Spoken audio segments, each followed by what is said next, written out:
नीट परीक्षेच्या निकालानंतर देशभरात मोठा गोंधळ उडाल्याचं बघायला मिळतंय। पालक आणि विद्यार्थ्यांचा नीटच्या व्यवस्थेवरील रोष वाढला असून याबाबत आता अनेक जण कोर्टात गेलेत।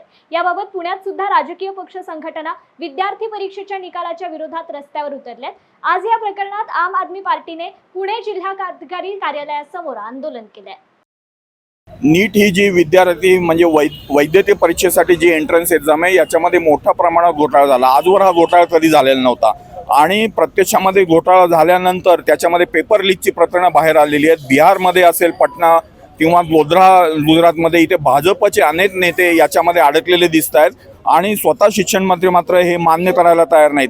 विद्यार्थ्यांना सुप्रीम कोर्टात जायला तर हा विद्यार्थ्यांवरती अन्याय आहे आणि ज्या मुलांनी 17-18 तास अभ्यास केलेला आहे त्या मुलांचं शैक्षणिक नुकसान करण्याचा अधिकार या भाजप सरकारला नाही।